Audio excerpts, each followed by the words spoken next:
Hi, I'm Harrison from kidscorner.com, and today I'm presenting Alita, Battle Angel. This is a good film, isn't it? It is. It's a really good film. And you're already booked to see it again as well, which is rather exciting. That's how much you love this film. Okay, right, very briefly, there is a lot going on in this movie. What's the story? So the story is, there's a, basically, it's, I don't know however far into the future or the past, we wouldn't know actually, but Mars, I think it was like the United Republic of Mars, or for short, basically attack the Earth and destroy most of the Earth, because the Earth is like floating above kind of the clouds and stuff. Yep. Like they've got these and basically they destroy all of these massive cities apart from one, and this is like a haven for all the rich people, and down below, which is where the rest of or most of the people live, is an absolute dump. There's loads of crime, loads of rubbish everywhere. Most people are like begging to stay alive and that kind of thing. And everyone's pretty much a cyborg, aren't they? Pretty much. Yeah. They've all got like electronic parts. Exactly. And like six. But they're poor. They're six poor. Like robotic arms and stuff. Yeah. And basically, there's this doctor. Yep. Who specialises in cyborgs and stuff. Yeah. And he basically he's like looking through the scrap one day, and he finds the head and kind of heart. Yeah, the head and heart of this young girl. Young girl. Obviously, it's like a cyborg, but so he basically goes, she's living, and she's obviously fallen from this kind of haven up in the sky. Yeah. And so he takes her back to his lab, and he completely fixes her, gives her a new body, gives her hair, gives her everything, and kind of brings her up, like she's his daughter.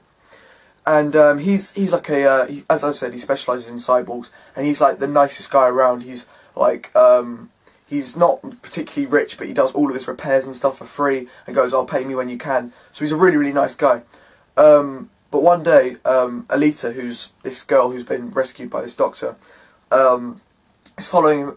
Basically, there's this like murderer who's murdering women, and there's these hunter things, who are basically bounty hunters who get paid by the kind of, it's by the factory, but it's kind of run by the people up in the haven, and it's basically, they're like the police, but there's not much. They don't really check up on them that much, so they're basically the scum who basically killed the scum. Yeah, and that's pretty much what they are.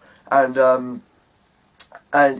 so he's following this the doctor because she actually suspects that he's the one killing these girls. And it turns out that actually he's one of these. He's one of the good. One of the good hunter warriors, which is what these bounty hunters are called. And he's a good man, isn't exactly. he? Yeah. Instead of doing it for the money and stuff, he does it just to save people. Because I won't ruin it too much, but something happened to his personal life, and he's kind of got a vendetta against the evil of the city. And and that's pretty much. I mean, that's the story in a nutshell. You've got. It's quite a long film. There's a lot. You've got a love interest in there for Alita. You've got lots of baddies. You've got a lot of bad guys. Even some of the goodies are kind of baddies. You just you don't really know what's going on. But it's a really long movie. But the way it's like strung together and stuff. That's not even scratching the surface of the actual story. There's a lot going on. So much there's in. But it flows. It flows really, really well. Yeah. As in, it's definitely going towards a much a lot bigger sequel, and we want more, don't we? Yeah. Now let's talk calibre. You've got John Landau, who and James Cameron as the producers. I mean, you're already talking Avatar, Titanic. I mean, you basically can trust in those guys. And then, I mean, one of my personal favourites, Robert Rodriguez, who, from a kid's point of view, did the Spy Kids movies. He's obviously done a lot more for me as an adult. That's pretty good, and they pull it off, don't they? They do. It's I loved it so much. I think that although the film is great, and I think I loved it. It was one of my favourite movies. I'm saying it now. I know we're just come out of January, but I think it's going to be one of my favourite films of the year. Wow. But I think... is there anything it reminds you of? So I think it very much reminds me of Hunger Games, but I think it's so much...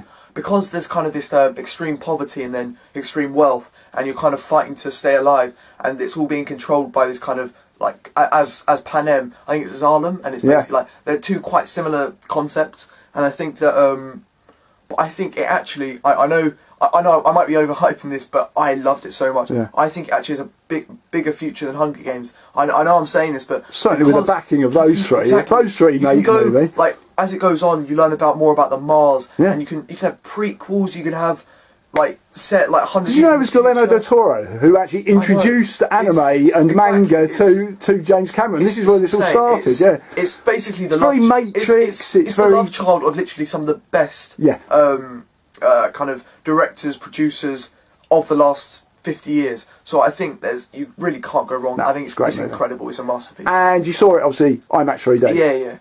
Isn't it? The screen's massive. There's so much action. The action's amazing. And the 3D's not a gimmick either, is it? None of it. It works. It really does. Because as you said, it's kind of an anime kind of feel. Yeah. There's obviously a lot of over-the-top action, kind of jumping from walls and stuff, and like extreme strength. The sports stuff as well, so this was another thing that carried, because it's such a big film in terms of, although it's long, it's also it's got such a large kind of story, but in terms of it could branch off in so many different directions. It's got such a lore and kind of stuff like that, which I can't wait for. I know I still need to see it for a second time. I can't wait for the second one because it will just open up all these doors into all these different things that we don't really know yet. But as I said, I think the 3D really, really works. But I think it's with all these directors, although it's very it's like there's no like, I think there's a bit of fruity language, but it's not like too much. I think that there is quite a bit of violence, but obviously it's kind of early Star Wars violence, isn't it? Which back then got a U, but it is a 12A. There's a lot of like slashes of like cyborg arms and stuff, and like there's like might be a bit of blue oil liquid come out, which might be kind of. It's not that bad. Like some youngsters might find it a bit scary. Yeah. So when because Bex has seen it, although she's tough as nails. Yeah. She said, "Oh, there was a bit too much violence," but I see from her point. She liked it. She loved it. She was like, "Oh, I love it." But there were certain really things. Funny. But I think that for my age upwards, I think it's really amazing. It's the film. I have to say, now I've seen this, I always thought, I know you're a massive anime fan, and this is one of the reasons why you loved it. They finally pulled off an anime that actually looks great in the Western world.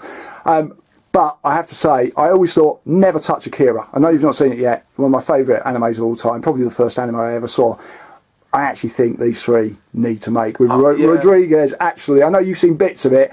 Rodriguez directing, I now believe Akira could be a live-action movie. Now I've seen this. There's so much to open up in the stories, but there's also so much to open up in the real world. It's obviously like anime is becoming so big in the Western world now in the last like 20 years, and I think that with this, making like anime films into live-action mainstream, because obviously there's like you've got like Full Metal Alchemist and like Bleach and stuff.